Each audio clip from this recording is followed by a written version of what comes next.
Isso aí. Vamos orar então para dar início ao nosso estudo.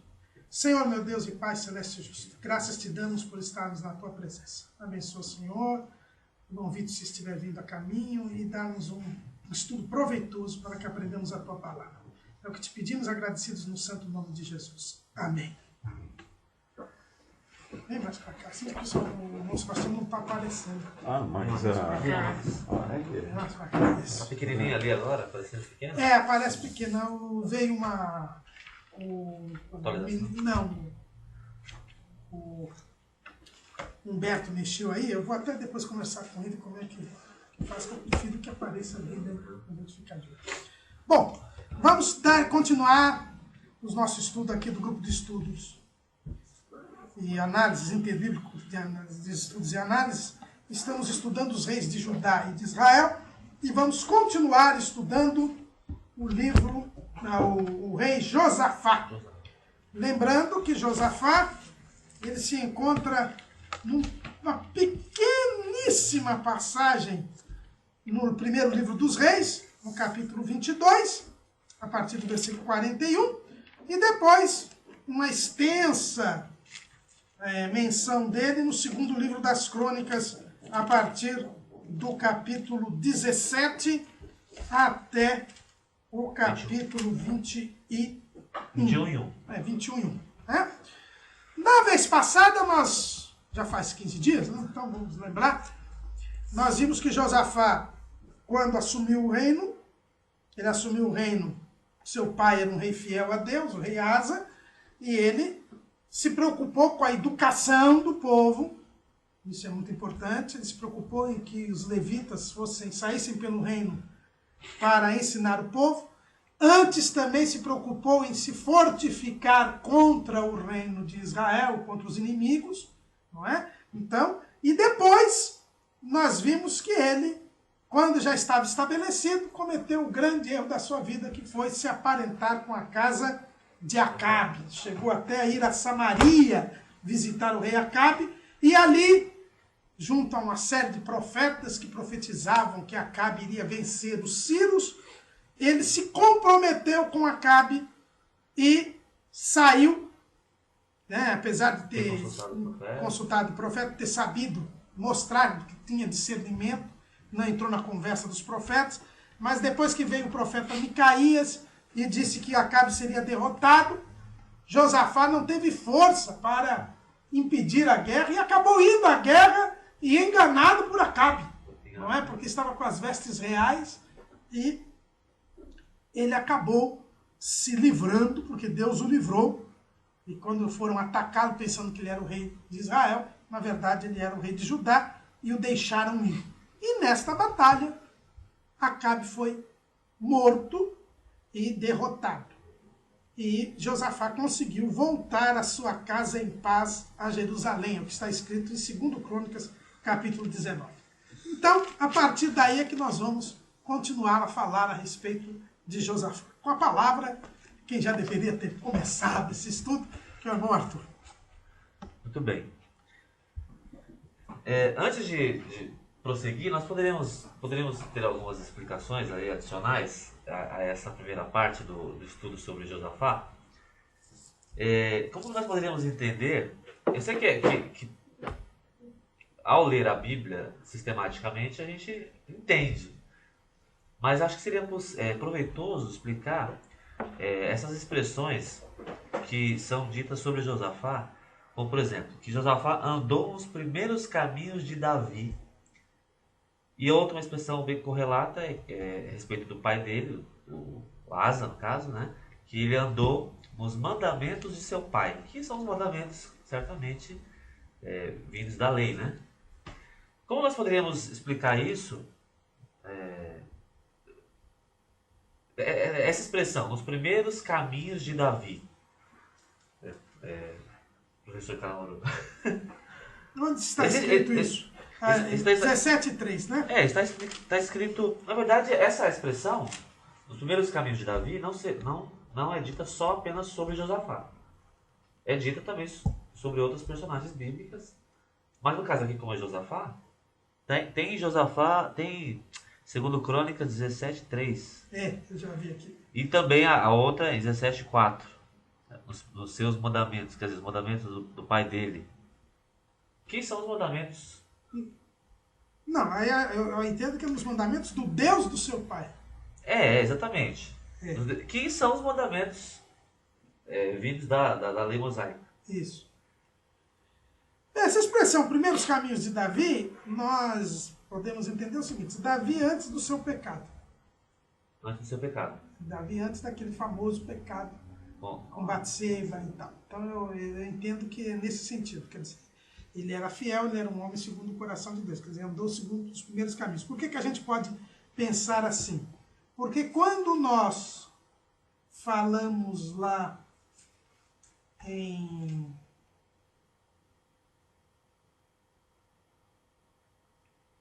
quando se fala a respeito de Asa ou de Abias, quando tem um versículo que diz assim, em Crônicas, agora não estou lembrando qual, mas em Crônicas ele diz assim: e andou em todos os caminhos de Davi, com exceção do caso de Urias o Eteu.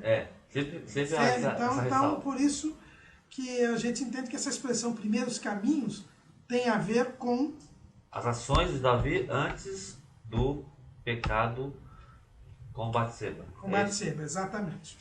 Que até então ele não tinha nada que fosse contra eles.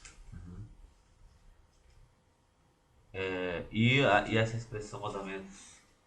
Os mandamentos do Deus do seu pai. Que é a lei. Né? Que é a lei. É a lei, é os mandamentos do Senhor. Né?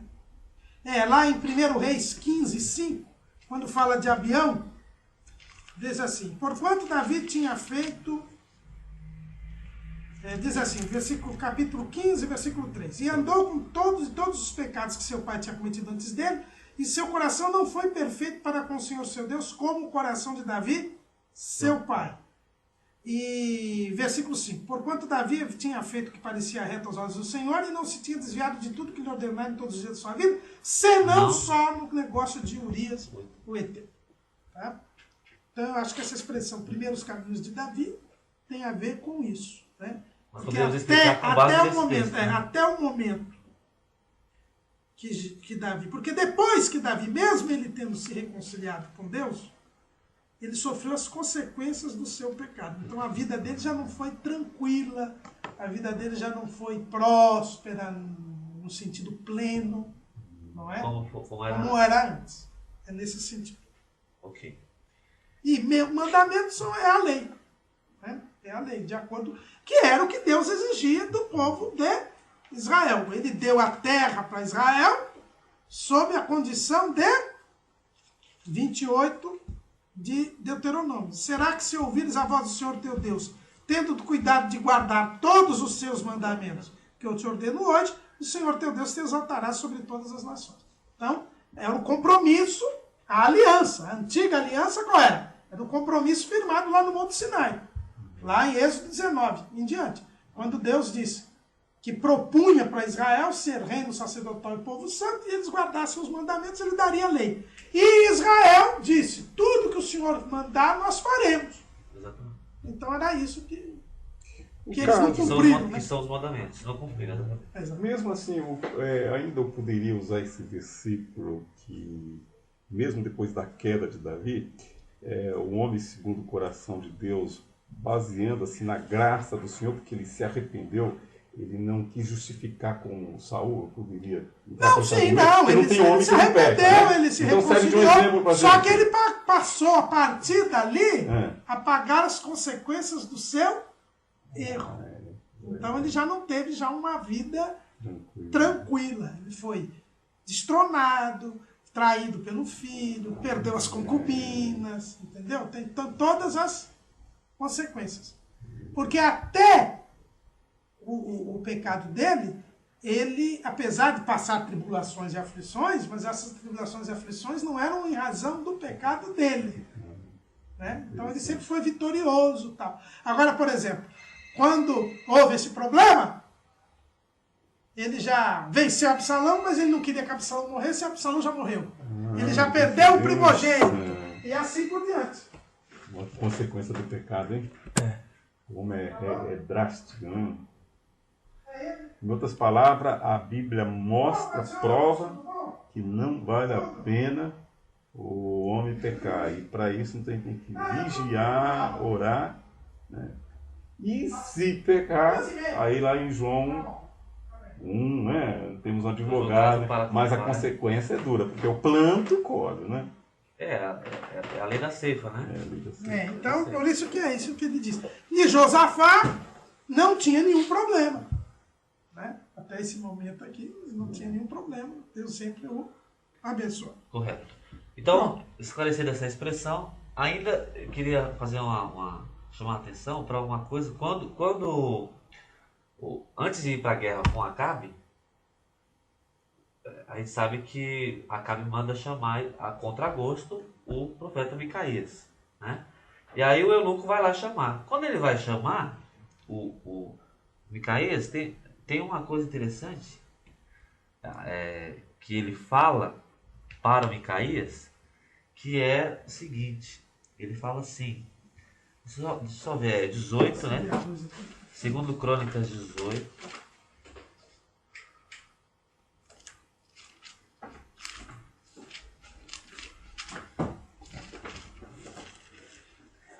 Ele fala assim,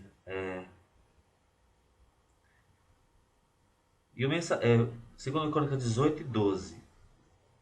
E o mensageiro que foi chamar... A gente sabe que todos os mensageiros, ali junto com o profeta Acabe, junto com o rei Acabe, aliás, profetizaram ao gosto do rei Acabe, né? Ou seja, eram falsos profetas. Aí o eunuco foi chamar o Micaías, versículo 12. E o mensageiro que foi chamar a Micaías lhe falou dizendo: eis que as palavras dos profetas a uma boca são boas para com o rei. E aí ele faz a proposta: seja, pois, também a tua palavra como a de um deles. Como está na sua versão? A de um deles. A de um deles. E fala o que é bom. Então a proposta que é feita aqui para o profeta Micaías, que a gente sabe pelo contexto que é alguém fiel a Deus, é que ele falasse o mesmo que os outros falam. Fala o mesmo que um deles, fala o que a maioria fala. Né? Maria não, unanimidade. Unanimidade. Unanimidade, pelo menos ali naquela região. Mas vamos pensar em maioria. Então a proposta feita é essa, né? Que se fale o que todo mundo fala. Que se fale o trivial, que se fale o que se quer ouvir. Fale o que se quer ouvir é o que é bom. Né? E é algo para nós rejeitarmos, né? Não falarmos simplesmente o que qualquer um deles fala. Isto é, qualquer um fala. O texto mostra que eles estavam sendo usados por um espírito de mentira. Eu queria até pensar nisso, porque o profeta Micaías, logo em seguida, depois de falar que eles devem subir e depois arrumar isso aí, porque ele talvez tivesse sido irônico, ele tem uma visão, né? Ele disse que teve uma visão de Deus, em que Deus pergunta: quem vai persuadir Acabe? Mas o senhor ia dizendo, o que o senhor ia dizer sobre essa visão que ele teve? Não, eu ia dizer, eu só complementei, não ia dizer nada, eu só complementei dizendo que, inclusive, esse falar que é bom era motivado pelo espírito de mentira. Que teria a incumbência de persuadir Acabe a ir para a guerra. Ok. Então, acho que é uma coisa interessante a ser dita, né? Quer dizer, não falarmos... É uma lição para nós não falar... Hoje, né? Então, para nós não falarmos... E é o mesmo espírito de mentira que está envolvido nesse negócio, esse falso evangelho que se prega. Nós poderíamos afirmar isso categoricamente? Porque pode. Não se trata que não é verdade, mentira. Então. Mesmo não sendo uma mentira consciente... Porque muitas vezes a mentira é decorrente de ignorância. É aquilo que Jesus falou: errais por não conhecer as Escrituras, então. Então, essa ignorância, na verdade, é a roupa da mentira? Veja bem, existe a ignorância, existe o que o Supremo Tribunal Federal estava falando ontem, quando julgou aí a questão aí da lavagem de dinheiro, que deu empate de novo. É o que eles chamam da cegueira deliberada. Entendeu? Então, é o que ontem estavam dizendo. O cidadão, que era o caso lá, dos ex-deputados do PT, que foram avisados pelo tesoureiro, quando eles tiveram dívida de campanha, foram avisados pelo tesoureiro que o PT não tinha dinheiro. Que tinha saído com uma dívida de 20 milhões de reais da campanha presidencial. Um tempo depois, o próprio tesoureiro disse para eles, olha, vocês, arrumei dinheiro para vocês pagarem as dívidas de campanha. E aí manda eles conversarem com o Marcos Valério, que é um publicitário, não é do partido. Eles vão lá e tiram o dinheiro tem que ser tirado em dinheiro vivo. Vai no banco e assina um recibo, porque o cheque foi dado da agência de propaganda para a própria agência de propaganda. Aí você vai lá, tira um dinheiro vivo, grande, que não é do partido. Tá certo? E aí a tese da defesa era a seguinte, eles não sabiam que o dinheiro tinha vindo de uma falcatrua, de um falso empréstimo. Eles não sabiam. Eles não forjaram isso daí. Eles só receberam uma ligação dizendo que vai receber o dinheiro. E a pessoa que devia receber o dinheiro não vai receber o dinheiro, manda uma outra pessoa para receber em nome dele. Então, dizem assim, isso é a chamada teoria da cegueira deliberada. Quer dizer, eu não sei. Eu não quero saber de onde vem o dinheiro. Mas está evidente que o dinheiro não era correto. Porque a forma como é pago, a forma como vem o dinheiro, e vindo de alguém que dizia 1 mês antes, 2 meses antes, que não tinha dinheiro. Entendeu? Então, aqui é a mesma coisa. Aqui é uma ignorância deliberada. Quer dizer, a pessoa, ela ouve a pessoa pregando, aquelas bênçãos, falando essas coisas, mas ele não vai conferir nas escrituras. O cidadão prega lá, não, porque está escrito, Deus é abençoado, Deus vai fazer isso, vai fazer aquilo. Ela não confere nas escrituras. Agora, é uma pessoa que sabe que a Bíblia é a palavra de Deus. É uma pessoa que sabe que a Bíblia é a verdade. Mas ela não abre a Bíblia para ver. Então, essa ignorância é uma ignorância deliberada. Por isso que Jesus disse, errais, porque não conheceis as Escrituras. Quando Jesus diz isso, ele está dizendo para pessoas que teoricamente conheciam, tinham condições de conhecer. Então, a gente tem que tomar muito cuidado aí, porque, na verdade, existe uma ignorância. Por quê? Até mesmo você veja bem a reação. Quando aparece alguém, como um Micaías, que prega um negócio, que não bate com o que ele acha, ele rejeita. Ele rejeita. Ele diz que não é assim. Ele diz que é radicalismo. Ele diz que a pessoa... ele começa a pôr defeito na pessoa. Ele diz que a pessoa é atrasada, que é fanática. Então é sinal que ele não é totalmente ignorante. Porque o ignorante, totalmente, o ingênuo, vai querer averiguar. Ele vai aceitar. Não, ele aceita. Quando no mais, ele pode ficar na dúvida. Mas alguém disse para mim que era preto. E agora veio um cidadão dizendo que é branco. O ingênuo, diante de 2 mensagens contrapostas, ele não se levanta contra uma delas. Exato. Ele averigua. Ele vai averiguar. Na melhor das hipóteses, vai. Na melhor das hipóteses, ele vai averiguar. No caso da Igreja Católica... É aquela história que o Ricardo Gondim, né, infelizmente hoje totalmente fora desse quadro, mas ele sempre falava que era a turma do me engana que eu gosto. Quer dizer, é o que a Bíblia fala em Timóteo. Procurarão doutores segundo as suas próprias concupiscências. Quer dizer, eles procuram ouvir aquilo que eles querem ouvir. Quer dizer, eles já têm uma posição. Como que fica então a Igreja Católica quando recolheu as escrituras do povo e procurava pregar, não... deixou o povo na ignorância? Aí já não é esse caso. Na verdade, ela não recolheu, né? Na verdade, as escrituras elas não tinham acesso. O povo já não tinha acesso. E ela, quando começou a ver o acesso, ela Barrou. Não é? Então há a condição da ignorância. Não tenha dúvida. Mas não deliberada. Não. Porque o povo não tinha acesso, né? Mas aí é que é a história. Aí você é um exemplo disso. Quando você começou a pesquisar as escrituras lá naquele grupo de oração, e o padre se envolveu com aquilo, tiraram, e o novo chegou e falou, olha, vamos embora. Não foi assim que foi? É verdade.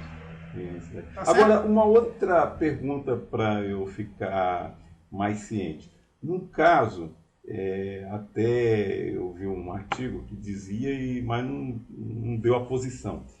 Chega um ladrão em casa.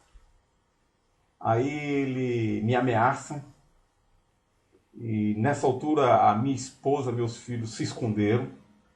E o ladrão pergunta para mim, está só você aqui? E ele está com arma. E tudo indica que ele quer me matar ou fazer algum mal para mim.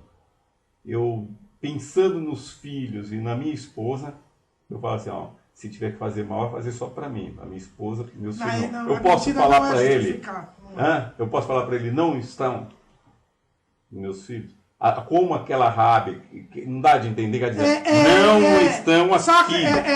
Existe uma linha da ética, uma linha ética que diz que essa mentira seria santa. Seria justificável, mas a Bíblia não autoriza até pastores pregando isso aí. A mentira não é justificável. Existe uma linha ética que diz que vale mais a regra é o amor. Joseph Fletcher que defende essa linha. Diz que a ética maior do reino de Deus é a ética do amor e que, portanto, essa mentira seria justificável por causa do amor. Mas a Bíblia não autoriza isso. Não autoriza. Teria que falar mesmo a verdade para ver o que diz, não estou sozinho aqui. Você não vai dizer quem está. Não, mas aí ele fala assim, se você não está sozinho, me leva aonde que eles estão. Não, eu não vou levar. Você não é obrigado a levar. Você falou a verdade, mas... Aí eu tenho que esperar se realmente eu estou decidido a morrer pela esposa como Jesus morreu em favor da igreja. Então aí... não ele tem não precisou essa falar discussão, mentira a Jesus. Não há necessidade de você mentir. Outra coisa, Raabe mentiu.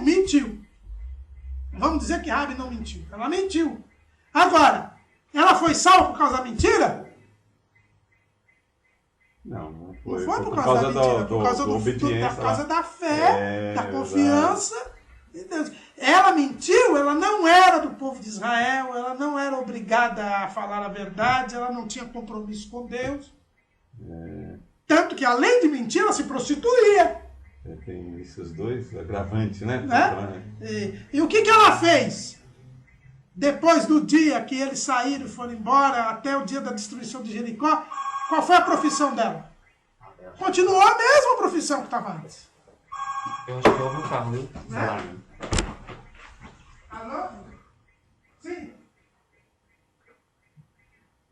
Tá certo. Já tá indo. É só lá. Parou. Acho que conseguiu chegar. Não, mas tem que ser esse aqui. Não, disparou só. Você não acessou? Não, não apertei não. Não. Mas vai lá que disparou. Alguém deve ter tentado. Tá aberto aqui? Tá aberto, ele pode abrir. Olha, bem colocado, é verdade. Entendeu? Então a mentira, na verdade, ela nunca é justificável. Então essa ética que diz assim, a mentira depende das circunstâncias, o amor, Deus é amor. E nele não há mentira. O verdadeiro amor é o amor de Deus.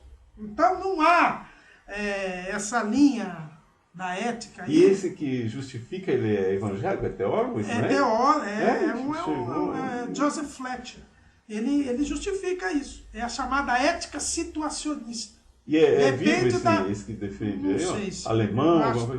Eu acho que não é vivo mais não. Não, né? Mas eu, quando eu dava as aulas de ética, eu falava dessa chamada ética situacionista. É que eu não cheguei a pegar. O Eliseu pegou. Todas, ele falava pra mim. Então a ética situacionista, ela não tem base bíblica. E é um problema sério hoje, porque hoje existe... Isso aí faz parte do relativismo moral. Entendeu? A parte do relativismo aí cai no mesmo aquilo que o senhor comentou uma das aulas, das lições, meu pai não está aqui. Exatamente. Né? O pai fala que eu não estou, e ele está. E ele está. É. A mentira, Jesus diz que a mentira, ela é do diabo. E numa outra passagem, Jesus diz assim: aproxima-se esse príncipe, o príncipe deste mundo, levantemos, saímos daqui, porque se aproxima o príncipe e eu não tenho nada nele. Então, se ele é o pai da mentira, e Jesus diz que não tem nada, então não existe nenhuma mentira santa. Agora, no último... E o primeiro pecado veementemente castigado na igreja foi da mentira, né? Falando nesse Safira. Exatamente. É verdade. O primeiro pecado foi Bem colocado. bem... E nesse caso, assim, quando fizeram a pergunta para Jesus, um deles, que não sei se foi Herodes ou Pilatos, ele achou melhor ficar calado, no sentido de, assim, o que ele quis dizer naquele silêncio que Jesus calou, não quis responder, porque teve para um pessoal que falou, não, eu não... o senhor é isso? Aí ele respondeu, mas quando parece que Herodes ou Pilatos fez a pergunta, ele achou por bem calar. É porque ele queria dizer, como o provérbio diz, que muitas vezes o tolo a gente tem que calar. Exatamente, exatamente. Sim. Então aqui, em resumo, não é possível dizer que atualmente há uma ignorância... Não, existe uma ingenuidade? Pode existir uma ingenuidade. Não vamos dizer que não exista. Mas a maior parte dessas ignorâncias a gente pode dizer que é chamada cegueira deliberada. Cegueira deliberada. Então, feito esse comentário aí, vamos adiante aí com 2 Crônicas 19. Bom, depois que Josafá volta, então, da guerra com Acabe, e Acabe assassinado, a Bíblia diz que Jeú, um profeta, filho de Anani, vai ao encontro de Josafá para repreendê-lo. E o Anani diz que viria sobre o rei Josafá uma grande ira divina, certo? Mas, apesar dessa profecia de que viria uma ira divina, o mesmo profeta Jeú diz que, por conta da fidelidade de Josafá, né, Deus, está no versículo 3, né? Boas coisas contudo se acharam em ti, porque tiraste os bosques da terra e preparaste teu coração para buscar a Deus. Então, apesar dessa profecia, o Jeú mostra que Deus ainda era...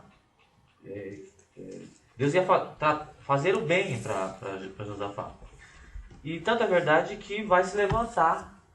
Eu acho que aqui está a ira de Deus. Vai se levantar o Moabe, junto com Amon e junto com a montanha de Seir, o pessoal da montanha de Seir, que o José foi chamado dos arábios.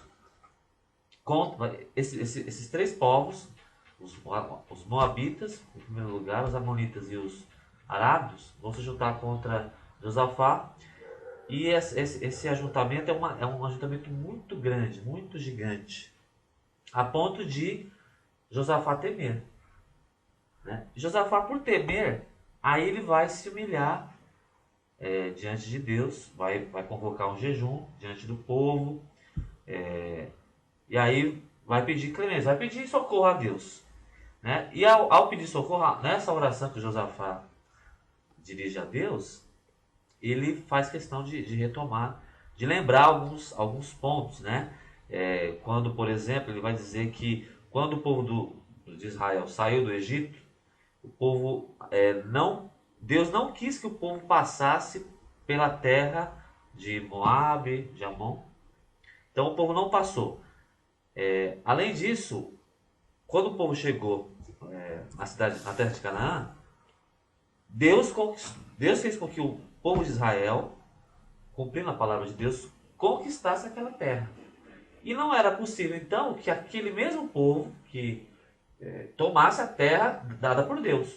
Então, com essas lembranças e até mesmo argumentos, eu posso dizer isso, acho que não seria argumento, né? Diante de Deus, ele está Não, orando. pode ser argumento. Já que Deus deu a terra, então que Deus não admitisse que aquele povo tomasse Jerusalém, de Josafá e do povo.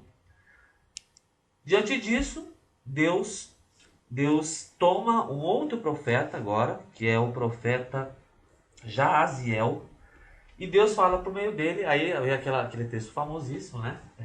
Que quando Deus fala que aquela peleja o povo não teria que pelejar. E aí Josafá fica mais tranquilo, e ao ter essa palavra de Deus por meio do profeta Jaaziel, Josafá fica contente e louva a Deus e faz com que todo o povo louve a Deus em agradecimento. E ao louvar a Deus, mesmo assim vai haver a guerra. Deus falou que o povo não precisava temer, não precisava ficar apavorado, porque Deus daria a vitória para o povo de Judá, que era o povo dele, que tinha confiado nele, tinha mostrado confiança por meio da oração, por meio do jejum, enfim, por meio da humilhação, cumprindo até aquilo que Deus respondeu na oração de Salomão, né? Quando Salomão ora a Deus, Deus responde e fala assim, versículo famosíssimo de 2 Crônicas 7, né? Aliás, 1 Crônicas. Não, 2 Crônicas 7. 7,14, né? O povo se humilhar e orar, se arrepender dos seus maus caminhos. Enfim. Então Deus mostra que realmente está cumprindo a sua palavra e vai preservar o povo e vai dar a vitória para o povo de Judá. E para ir para a guerra, Josafá conclama o povo a não levar armas, porque eles não usariam as armas, mas conclama o povo a louvar a Deus. Então a vitória foi louvar a Deus. Claro que não é apenas isso, né? É Deus que deu a vitória. Mas eles foram para a guerra louvando a Deus, quer dizer, mostraram total confiança em Deus, mostraram plena tranquilidade na palavra de Deus. O senhor gostaria de... Não, só algumas coisinhas. Primeiro, importante que quando ele soube que vinham os inimigos, ele foi buscar a Deus. E ele mesmo pregou o jejum em todo o Judá. Então a humilhação veio a começar dele. Não é? Então eu acho que é importante. Outra coisa, o povo todo se humilhou diante de Deus. O senhor fala do exemplo? Né? O exemplo do líder. Hoje eu vi uma... Ele sabia que a ira de Deus vinha sobre ele. E é interessante a gente ver que você, não sei se você vai voltar atrás, que você deu uma pulada aqui, uma passagem aqui. Você falou da palavra do profeta e logo em seguida já falou da grande ira de Deus. Mas antes mostra que Josafá estava em comunhão com Deus. Quer dizer, aquela ira de Deus era por a consequência do pecado que ele tinha de ter se aparentado com Acabe. Mas a verdade é que antes, quando o profeta Jeú falou com ele, o que a Bíblia fala em seguida? Fala que ele colocou juízes na terra. Ah, sim, é verdade. Né? Então, quer dizer, além dele se preocupar com a educação, ele também se preocupou com a justiça. E ele, inclusive, recomenda aos juízes, né, a fazerem a coisa não ele diz assim, versículo 7, 19:7, ele fala assim, agora, pois, seja o temor do Senhor convosco, guardai-o e fazei-o, porque não há no Senhor nosso Deus iniquidade, aí ele fala, nem aceitação de pessoas, nem aceitação de presentes. Quer dizer, ele recomenda que os juízes não se corrompam, né? não se vendam. Seria muito bom que se ouvisse isso hoje em dia, né? Em certos arraiais. Certos arraiais, não é? O juiz ele tem que andar no temor do Senhor com fidelidade e com o coração inteiro. Está no versículo 9. Quando se diz nem aceitação de pessoas, você está falando do quê? Não está falando de aliança, está falando de quê? De privilégios. Fazer discriminação. Que é a acepção. A aceitação é a acepção de pessoas, né? Porque o cidadão é rico, então tem privilégios. Não é? O cidadão é pobre. Então ou o contrário também. Não é? Só porque o cidadão é pobre. Então é não levar em conta, é julgar imparcialmente, não levando em conta as pessoas, a qualidade das pessoas, a condição da pessoa. Não é? Então isso mostra que Josafá era temente a Deus. Né? Ele se preocupa com a educação e se preocupa com a justiça. E primeiro vem a educação, né?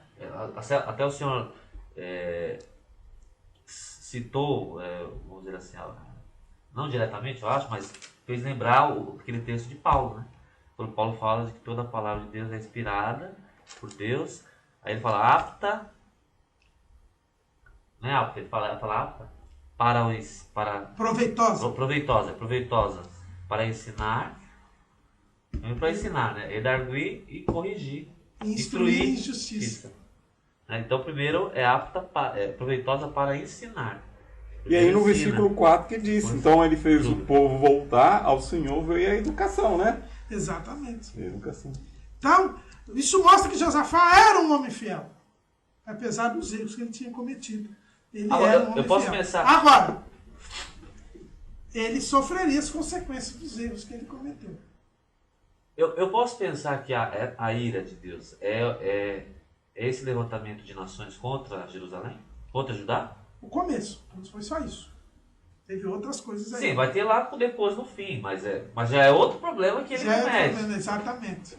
Tá, então vamos lá. Então ele tomou cuidado de estabelecer juízes para julgar as causas do povo com parcimônia, né? Com bastante moderação, com bastante equidade, né?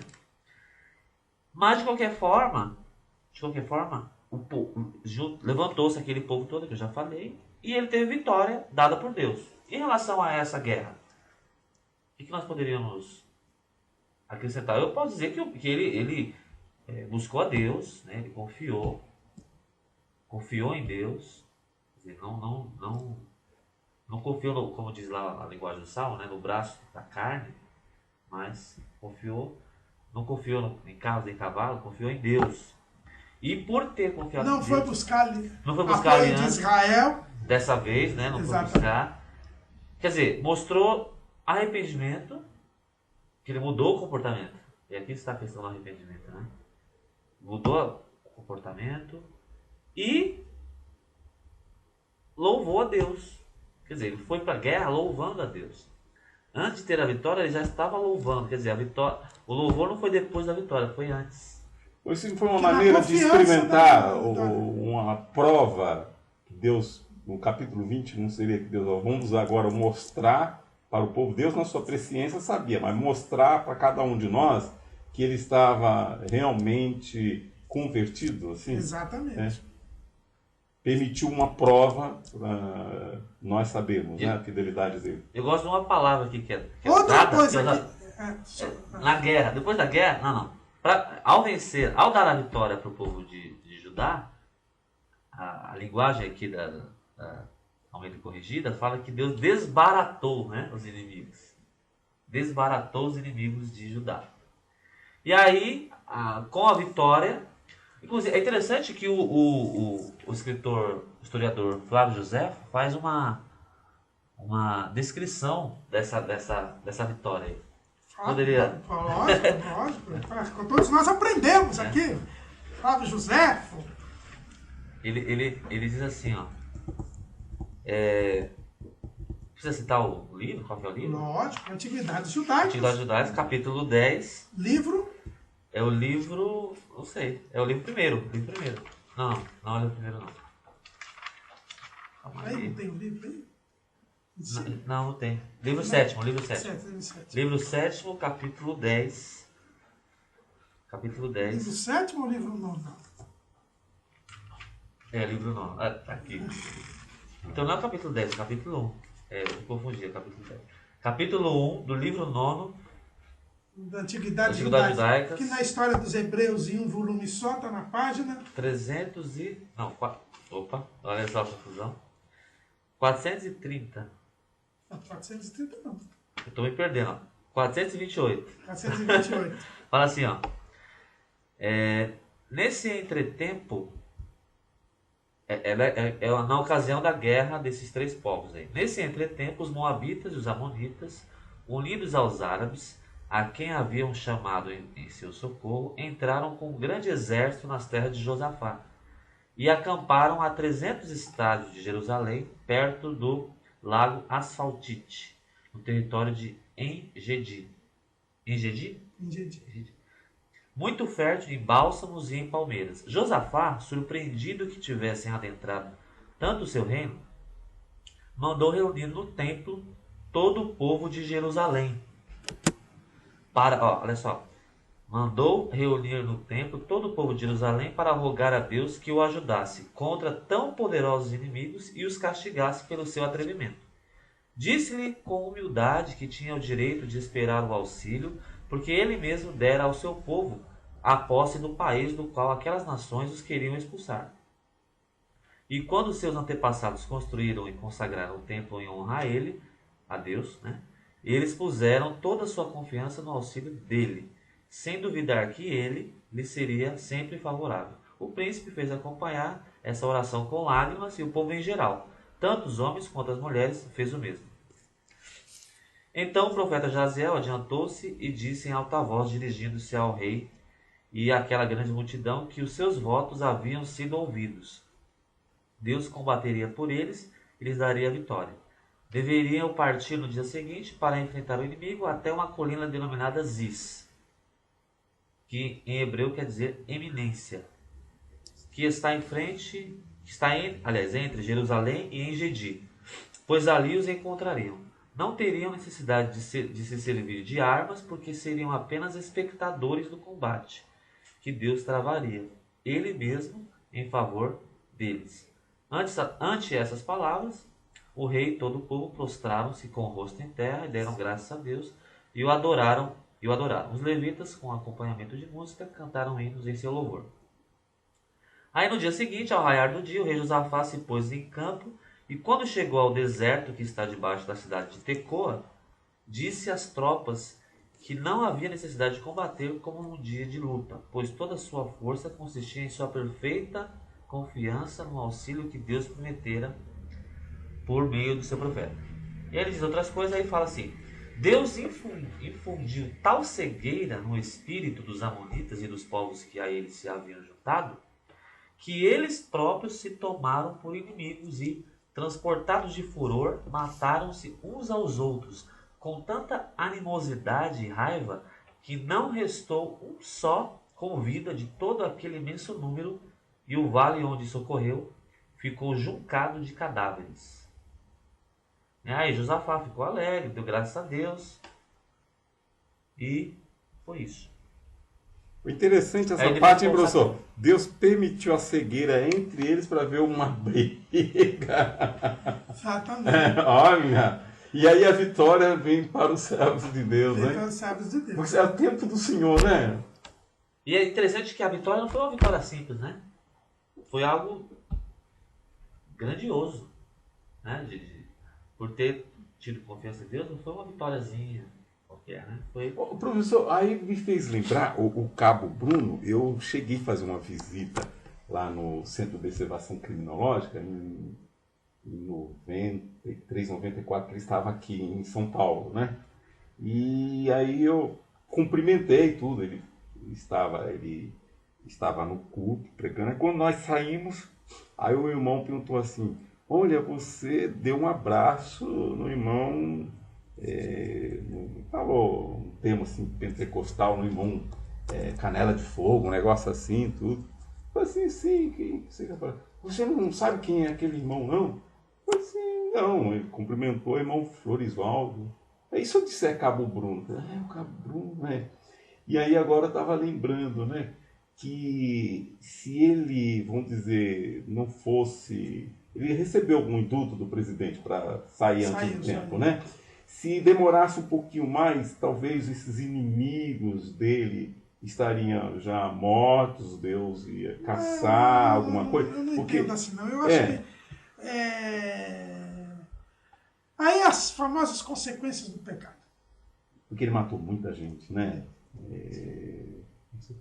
Então foi para o céu, tá salvo. Exato, dá salvo. Né? Mas que é uma lição Jesus pra falou para nós. Pedro, né? Quem fere com uma fel será E ele morreu fuzilado, exatamente como ele matava as pessoas.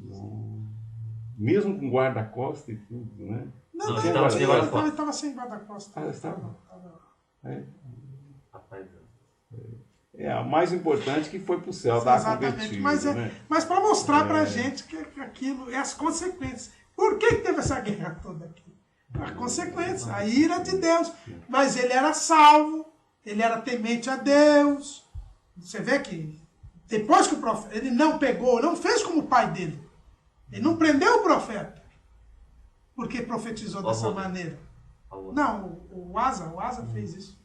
O Asa é o pai. O Asa é o pai, O Asa não fez isso, pegou o profeta e prendeu o profeta, não é? Josafá não fez isso. E quando veio o problema, ele não quis sequer invocar seu testemunho. Por isso que esses argumentos foram em razão do povo, das promessas de Deus. Ele não disse, eu não mereço isso, Senhor. Eu não aceito isso. Ele sabia que estava errado, recebendo a recompensa dos seus erros. Mas que ele ele não tinha invoca sido isso, né? atento. Ele não podia invocar. Porque se ele invocasse, você está frito. Não é? Mas aí ele invoca as promessas de Deus para o povo. Diferente de alguns ministérios. Exatamente. Não aceito. Né? São consequências. São consequências. Tem certas coisas na nossa vida que a gente tem que discernir. O que é prova de Deus, e aí você tem que confiar em Deus. Você é inocente, Deus está te provando.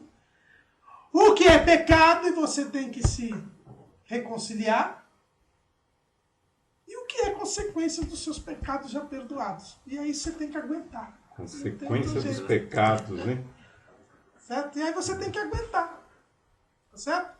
E Josafá, é interessante que Deus disse que a peleja não era deles. Agora Josafá confiou tanto que ele disse, olha, vamos colocar os cantores para cantar. Que o José até fala aqui. Vamos colocar os cantores para cantar. Por quê? Porque vocês têm que crer no Senhor. Não é assim? O versículo 20, famoso 20. E pela manhã cedo se levantaram e saíram do deserto de Tecô, e saindo eles, pôs-se em pé Josafá e disse, ouviu-me ajudar em vós, moradores de Jerusalém. Crede no Senhor vosso Deus e estareis seguidos. Crede nos seus profetas e sereis. E aconselhou-se com o povo. E ordenou cantores para que o Senhor que louvasse na majestade divina, saindo diante dos armados. E dizendo, louvai ao Senhor, porque a sua benignidade dura para sempre. Veja bem que o louvor, colocar os cantores na frente, não foi Deus que mandou colocar. Às vezes eu vejo algumas pregações dizendo que Deus mandou colocar os cantores na frente. Não, não foi Deus. Deus disse que a peleja não era deles. E José deixa bem claro aí. Mas era para eles irem até o caminho. A parte deles eles foram.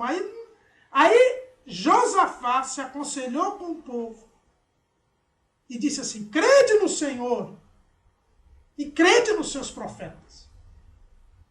Não é? Por isso que ele não prendeu aquele profeta Jeú.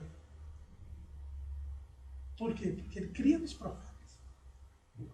E ele diz, olha, então vamos colocar cantores, vamos louvar a Deus, vamos continuar a adoração. Outra coisa que eu gosto desse texto é que adoração não é só louvor.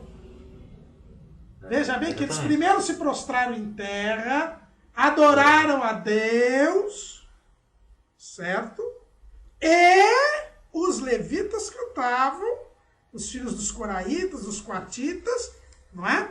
Aqui também explica que levita não quer dizer cantor, porque é dos levitas, dos filhos dos coatitas e dos filhos dos coraitas. Quer dizer, aqueles levitas que eram cantores. Não se confunde cantor com levita. E depois Josafá, eles começaram a louvar a Deus e Josafá resolveu que eles fossem à frente dos armados. Quer dizer, numa demonstração de fé, de confiança no que Deus tinha dito. Que ao contrário, ele poderia mandar soldados primeiro. Ao contrário, ele poderia mandar soldados. Os soldados na frente e os cantores não. E mesmo os músicos tinham que ter coragem para ir lá pra frente. Lá na frente, exatamente. Não é verdade? Ele lá com o boé lá e veja bem que era o Espírito de Deus estava animando o povo, porque ele se aconselhou com o povo antes de fazer isso. E todo o povo aceitou fazer isso. Quer dizer, era alguém presente também com os liderados. Alguém presente com os liderados. Então, por Por quê? Porque todo o povo tinha buscado a Deus. A mensagem veio para todo o povo. Então isso a gente aprende o quê? Que quando nós buscamos a Deus, Deus nos ouve, Deus nos dá uma palavra, mas nós temos que confiar em Deus e ter atitudes de acordo com a palavra que nós recebemos. É aí que vem a vitória. É confiança na palavra. Na confiança na palavra. Não é? E ao tempo em que começaram com júbilo e louvor, o Senhor pôs emboscadas. Então, veja bem que foi aí, no momento que eles decidiram louvar a Deus, que Deus começou a dar a vitória sobre eles. E depois, eles prosseguiram, eles foram ao encontro do inimigo. Imagina a confusão que deve ter acontecido com os inimigos, né? Peraí, esse povo tá vindo cantando pra cá. Mas nem ouviram, viu? Porque estavam se matando o outro, nem ouviram. A verdade é que quando ele chegou, quando eles chegaram, a multidão já eram corpos mortos, não é assim? O versículo 24 diz. Né? E aí eles saquearam os despojos. Uma vez eu vi, eu preguei sobre isso aqui, eu fiz até um estudo sobre isso daí. Não é? É sobre esse saque, né? Como Deus deixa tudo à disposição, mas você tem que tomar a atitude de ir. Se eles só ficassem louvando e não fossem ao encontro do inimigo, eles não teriam obtido todos esses recursos, toda essa abundância. E fala que 3 dias, né? O versículo 25, no final dele, fala que Exatamente. 3 dias saquearam o despojo, porque era muito. Nossa. Então eles foram e saquearam. Olha. Quer dizer, a oração não Anula. a ação. A fé não anula a ação. Tá boa, certo. Tá? Eu recebi de presente de aniversário o primeiro volume da biografia do Edir Macedo. Eu já li, acabei de ler ontem. A oração. Até gostei da biografia dele, até gostei. É verdade? Tem E muita ele... verdade? Não, Biografia eu autorizada? imagino que tudo que ele tá... Não, é ele mesmo. É autobiografia? É autobiografia. E ele tinha feito uma biografia autorizada, que eu ganhei também, que eu li, e agora é a biografia dele, que inclusive ele está fazendo isso para juntar recursos para o Templo de Salomão. Né? E ele tem uma hora que ele fala assim, fé é atitude. Ele tem que estar certo. A fé não é apenas um sentimento, não é uma convicção interna. Ela tem que se traduzir em atitudes objetivas. Não é? Ele fala isso até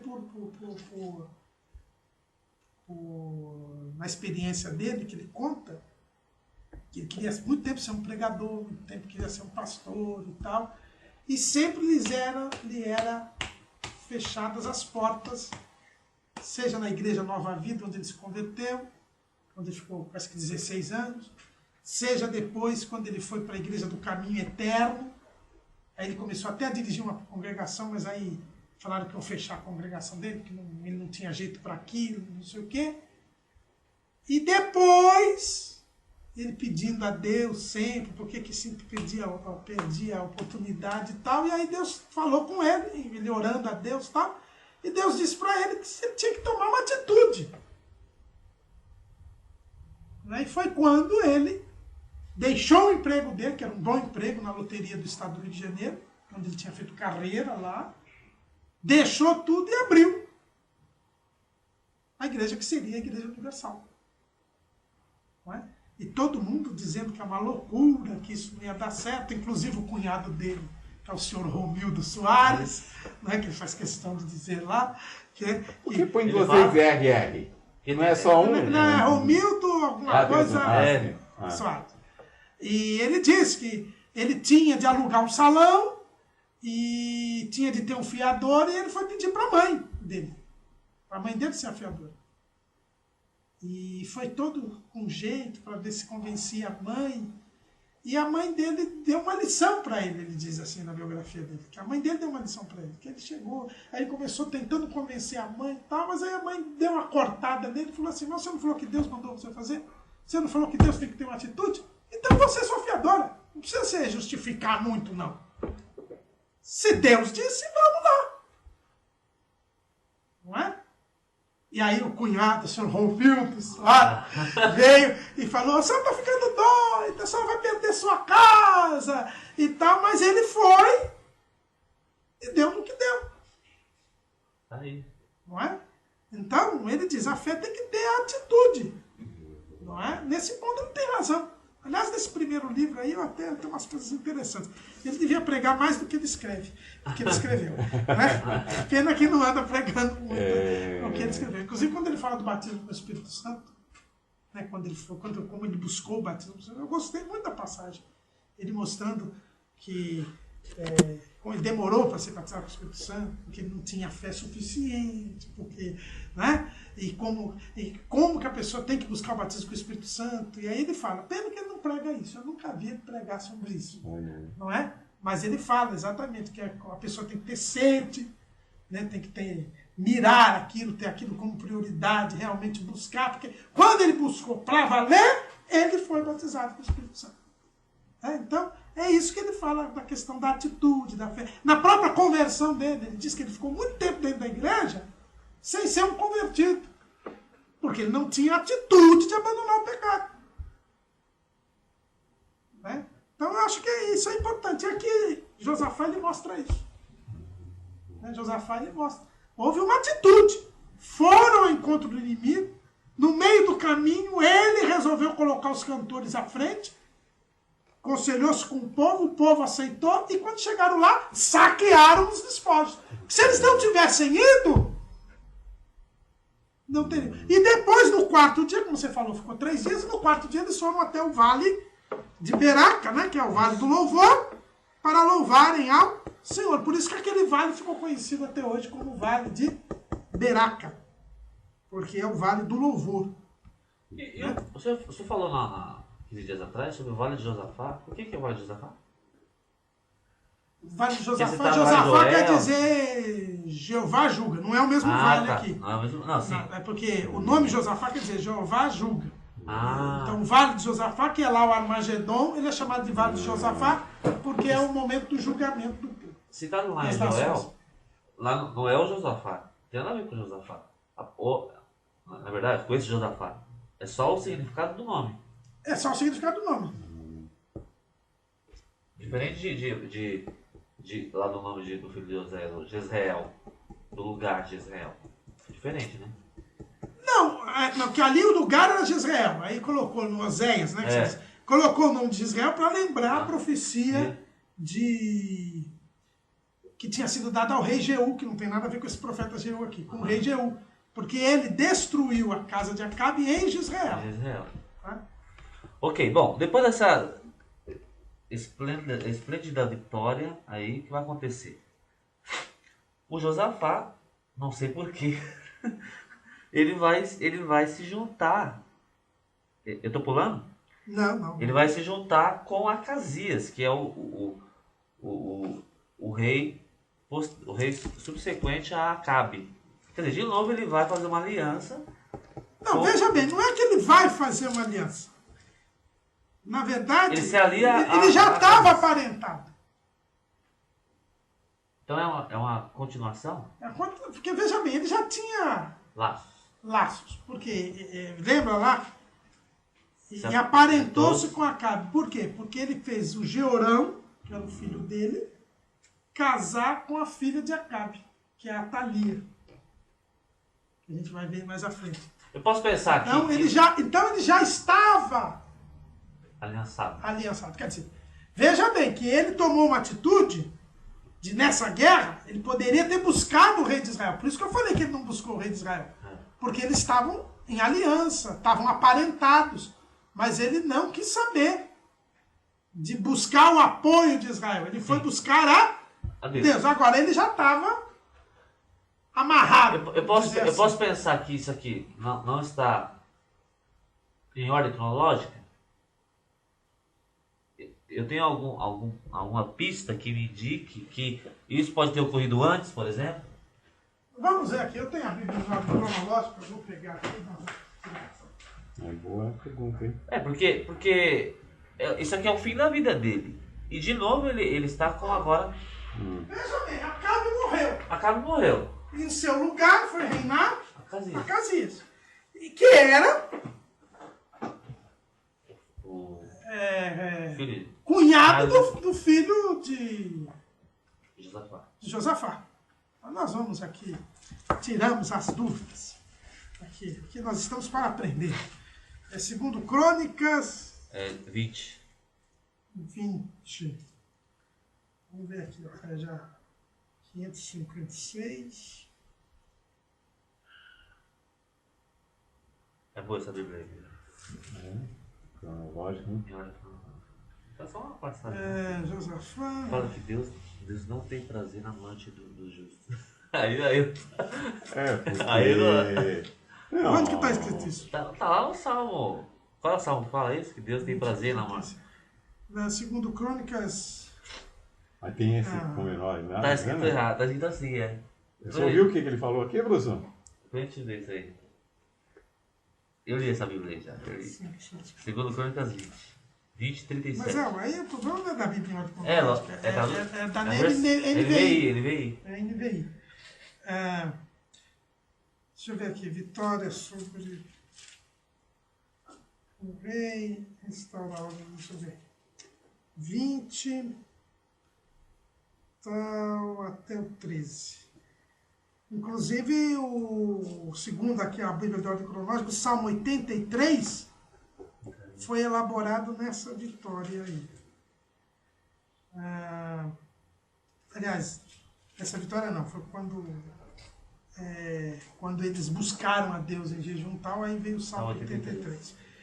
Aí depois vem... É o fim desse capítulo. E aí a autoria de quem que escreveu esse 83, professor? Aí o Salmo 46, Deus é o nosso refúgio, nossa fortaleza, foi elaborado por esses cantores aqui. Aqui está. Esses cantores era a turma feita ainda lá no passado que Davi levantou, não? Que ele montou e... Então aí fica só, não fica nem o nome da autoria desse salmo, né? 46. Não, porque o Salmo 46 diz que é dos coraitas, justamente. Fazia coral. Por aí? Não, coraitas são os filhos de Coré. Coré. Coré que foram esses que cantavam aqui, que eram os filhos dos coraitas. Porque o Coré morreu, mas os filhos não, né? Não cometeram o pecado do pai. Não, os filhos não. Sim. Não, quando fala dos filhos, são os descendentes, né? Descendentes, né? A família nuclear de Coré foi morta. Nuclear, mas os primos ficaram. O inimigo é destruído, toda alegria pela vitória. Aí vem o Salmo 48, que foi a alegria pela vitória. Né? Aí depois vem aqui... Não, mas eu tô vendo a... Porque está do lado direito, a história de Judá. Não, eu sei. Mas eu digo assim... do Acasias. Eu tô querendo ver a questão do Acasias. Aí depois vem... Breve aliança. Não, diz que é depois mesmo. É depois. É depois, né? É depois. Então... O que o Arthur disse aí para o senhor acaba dando na mesma palavra, que Deus fala que não tem prazer na morte do pecador, do injusto. Ao contrário, quer dizer, ele tem alegria na morte do que parte. Não, depois a gente vê essa parte aí, eu vejo aqui. A sei qual é a salva. Bom, então assim que ele faz é depois mesmo. Ele se aliança com... É uma continuação da aliança feita com Acabe. É a mesma. Eu sei que ele se alia com Acasias e Deus não gosta. E por Deus não gostar, Deus reprovar isso aí, Deus levanta outro profeta. Lembrando que, antes de falar do profeta, ele se aliançou com Acasias para fazer navios, né? Fizeram navios para Tarsis. O saudoso irmão Walter sempre ficava inconformado com essa parte. Ele sempre falava, por que o Josafá foi fazer isso? Por quê? Estava tudo bem, por que ele foi fazer isso? Né? Mas é as consequências dos erros passados. Ele tinha se aparentado com Acabe e não desfez aquele casamento, né? Então, ele acabou... Quer dizer, se ele tivesse ficado quietinho no canto, não. O ruim foi que ele foi fazer uma aliança, um acordo com Acasias. Que era para quê? Para fazer navios para ir para Tarsis. A famosa Tarsis. E aí... Que era o fim do mundo na época, né? Tarsis considerado hoje ali na região ali da Espanha, lá no finalzinho do mar Mediterrâneo, quer dizer, quase entrando no Estreito de Gibraltar, para onde ia para o Oceano Atlântico, quer dizer, era o fim do mundo, né? Era o limite do mundo conhecido de então. Eu sei que Deus aí então levanta o profeta Eliezer, né, e diz que Deus não aprovou aquilo. E por conta dessa desaprovação, dessa reprovação, o navio foi despedaçado. Os navios. Os navios, Os navios se quebraram, né? E não puderam chegar onde queriam. Quer dizer, de novo, Deus frustrou os planos que eram contra a sua vontade. A ira de Deus. A ira de Deus. Consequência de mais um erro de Josafá. E após esse episódio, simplesmente se diz que ele morreu e que aí o filho dele, Jeorão, coitado de Jeorão, né? Jeorão assumiu. Mas aí, o Flávio José vai falar que ele teve uma morte, um funeral muito bonito. Fala que Josafá, quer ver, ó, faz questão de ler, porque temos a impressão de que ele morreu mal. Ele morreu em desagrado a Deus. Não, mas não tem essa impressão. Porque olha o 21 e 1. Olha tudo bem, o 21 e 1. Vai. Depois Josafá dormiu com seus pais e o sepultaram com seus pais na cidade de Davi e Jeorão. Ele morreu. Ele morreu. Todo mundo morre, mas eu digo, ele sepultou com seus pais. Quer dizer, no sinal de que foi tudo bem. Que... Juntamente com Asa, ele foi sepultado. Em lugar de honra, não é? Então não dá essa impressão assim. Eu digo, pelo último episódio mais evidente da sua vida, né? Que foi a aliança com Acasias. Eu digo nesse sentido. Por que ele foi se juntar com Acasias? Porque ele não quis quebrar o pacto que ele tinha feito antes com Acabe. Na verdade, lembra que na aula passada nós vimos que o erro dele foi ter assumido a compromisso com Acabe. Por quê? Porque sendo ele um homem fiel a Deus, ele tinha que honrar os compromissos que ele fez. Assim como ele não Josué podia lá. Exatamente. Bom, lembra que nós falamos que até quando Saul quis quebrar esse pacto, Deus foi... Por quê? Esse que é o problema. Quando você se compromete com alguém, você não pode voltar atrás. A palavra do crente é sim, sim. E você leva esses compromissos que você assumiu até a tumba, sem poder eliminá-los. Desculpa a expressão aqui, é meio chula, mas você fica de rabo preso. Professor, você está dizendo aí algo que... Não foi o que aconteceu com Davi? Foi. Em relação a Joabe? Em relação a Joabe. A Joabe. Nós, quando mas com relação a Jonatas, era tudo de bom, não tinha nada de ruim. O problema foi com Joabe. Quer dizer, ele no leito de morte, ele fala para Salomão, não deixe Joabe deixar ir à sepultura ileso. Eu não lembro, qual foi o pacto? Qual foi a ligação dele com Joabe? Não, ele acabou se comprometendo com Joabe. Porque ele se comprometeu com Joabe em vários momentos. Né? O primeiro ponto foi o seguinte, eu dei um estudo uma vez que o pastor Daniel Soares deu em uma reunião de obreiros, muito bom. Uma das primeiras reuniões de obreiros que eu fui. E ele mostrando os filhos de Zeruia.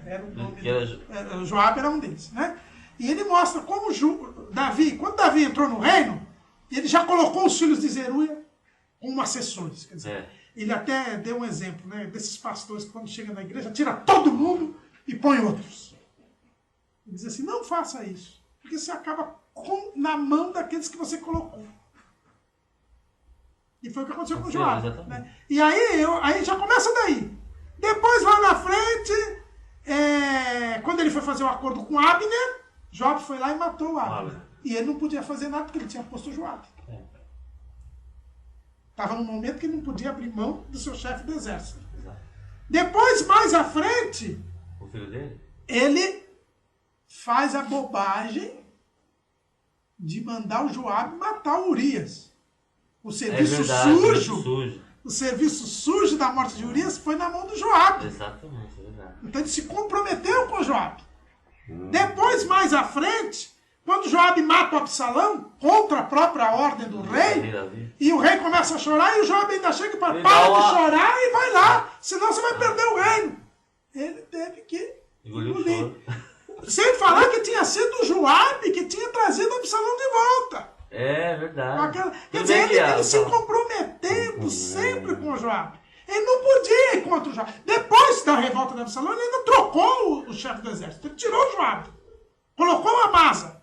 Aí o Joabe foi lá e matou o Amasa. E como ele tinha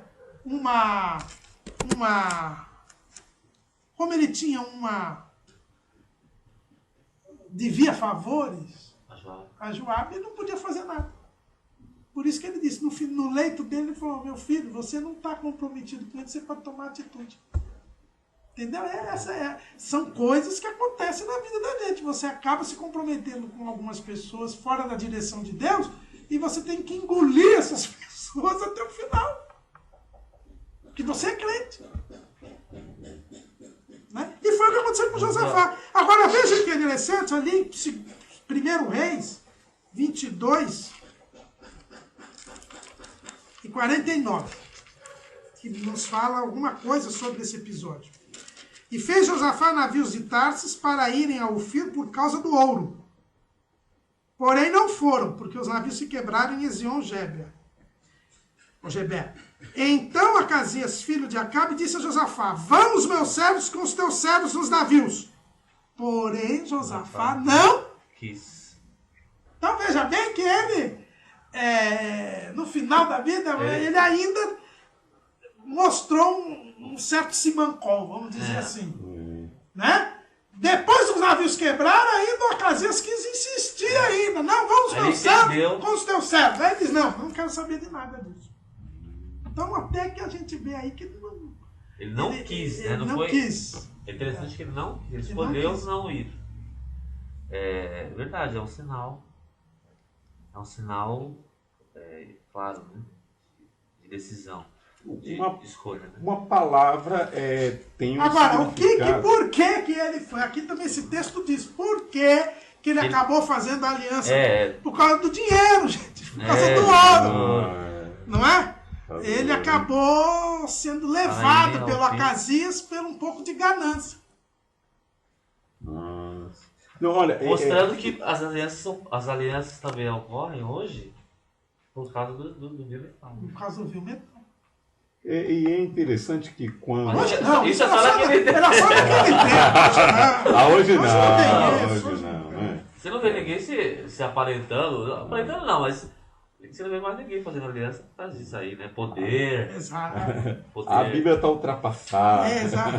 Como diz aquele ex-aluno lá, assim, de quem Deus tem que evoluir. Então, a síndica, quando, no caso que eu já falei, né? E a gente fala assim, Senhor, eu fiquei aí agora, né? Aí desses irmãos lá, que é recém-convertido, é interessante, me fez lembrar o que você está dizendo, que a fé é necessária, tem que traduzir em atitudes objetivas, né? E a oração não anula a ação, que você disse. Aí me fez lembrar. Aí ele teve essa iniciativa. Aí eu concordei, vamos. Mas aonde? Aí andamos uns 15 minutos, 20 minutos, e como fosse por acaso, ele viu uma irmã saindo do portão, ele cumprimentou, a paz do Senhor, irmã. Irmã, a paz do Senhor. E ele observou, interessante algumas coisas, por isso que às vezes é bom andar de dois, né? E eu não tinha observado essa casa abandonada, e ele perguntou, irmã, e essa casa abandonada, a senhora sabe dizer de quem que é? Ela falou assim, sim. Aí ela deu o endereço, o nome. Eu lembrei dessa história sua, porque o Bispo Macedo aconteceu a mesma coisa. Foi um outro irmão, chamado seu Albino, que falou com ele, não, vamos procurar um lugar e tal, e aí achou uma funerária que tinha fechado. E aí, com essa irmã, aí ela falou que estava fazendo uma campanha, que era da Assembleia de Deus, né, do Madureira, fazendo uma campanha para Deus orientar, porque estava fechado lá há 16 anos. E ela falou assim, olha, é de Deus, só que eu tenho que ver com meus filhos, com meus genros. Ela já tem quase 70 anos. Mas nesse intervalo, um outro senhor, a questão de 10 minutos desse lugar, um salão bonito, maravilhoso. Eu tinha já combinado com esse senhor, mas ele pediu muito alto, R$ 1.500. Eu falei assim, olha, está sem condições, nós não temos condições. A não ser que o senhor dividisse o salão no meio, até 750. Ah, não, eu quero alugar tudo. Passado mais ou menos de 10 dias, eu ia passando ali e me chamou. Olha, a tua ideia foi muito boa. Eu vou dividir. E você fica aqui. E aí eu fiquei nesse dilema. E agora a palavra que eu dei para a irmã? E na hora eu falei assim, Deus, e agora? Aí Deus falou assim, você já combinou com a irmã lá. Deus me fez lembrar. Aí eu tive que falar para ele assim, olha, não dá. Mas você sabe que eu fiquei assim com dó. Mas por que ele não falou antes? Mas você já abençoou o homem. Mas você abençoou o homem. Você abençoou o homem, porque você deu a ideia para ele de dividir e ele vai alugar os dois lá. E quem sabe Deus quer a gente ali, não Exatamente, lá onde... Porque o lugar onde que ele mostrou, aparentemente é mais bonito, professor. Por isso que aí eu também fiz lembrar o caso de Ló e de Abraão também. Deus fez me lembrar. Porque o lugar onde ele está é estratégico, professor. Perto de uma praça, tudo já ajeitadinho, rebocado, não tinha entulho, não tinha nada. De Deus, não. Então, entendido aqui o estudo de Josafá? Finalizamos. Senhor Jesus, nós te agradecemos por tudo, que possamos guardar esses ensinamentos nos nossos corações. É o que nós te pedimos, agradecidos no teu santo nome. Amém. E tá cedo, hein? É que a gente não vai começar outro. Ô, professor, eu queria que o senhor me poupasse esses tempos, que